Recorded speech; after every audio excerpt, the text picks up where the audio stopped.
Ertugrul الغازی۔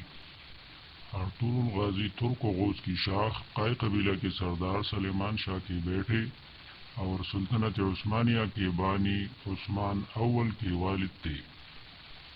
آپ کی ولادت کا زمانہ سن 1191 کے آس پاس کا ہے، جبکہ سن وفات 1280 یا 81 عیسوی بتائی جاتی ہے، اور آپ اناطولیہ کے شہر سوغوت میں مدفن ہے۔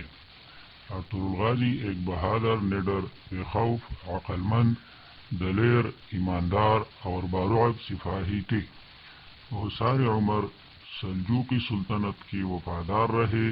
سلطان علاء الدین کیقوباد اول نے ارطغرل کی خدمات سے متاثر ہو کر ان کو سوغوت اور اس کے نواح میں واقع دوسرے شہر بطور جاگیر عطا کیے اور ساتھ ہی سردار اعلیٰ کا عہدہ بھی دیا۔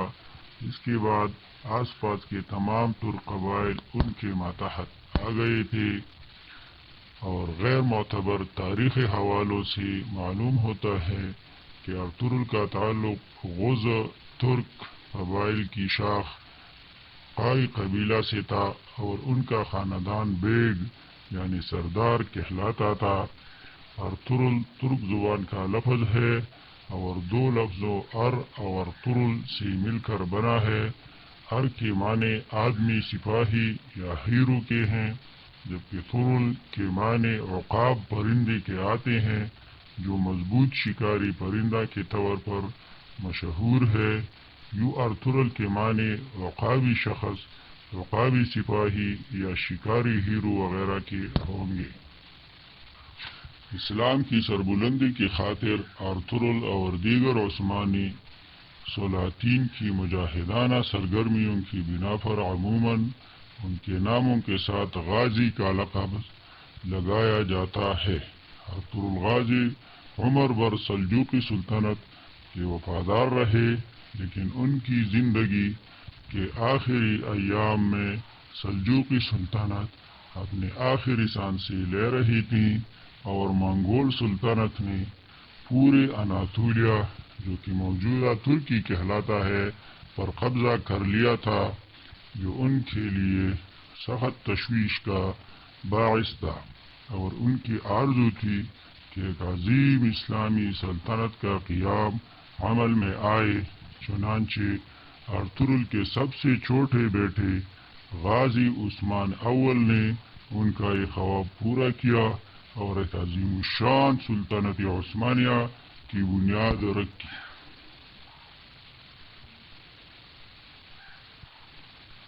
وفات کے وقت ارطغرل الغازی کی عمر 90 سال سے زیادہ تھی۔ وہ ترکی کے شہر سوغوت میں مدفون ہیں۔ ان کی درست تاریخ وفات میں مورخین میں اختلاف ہے۔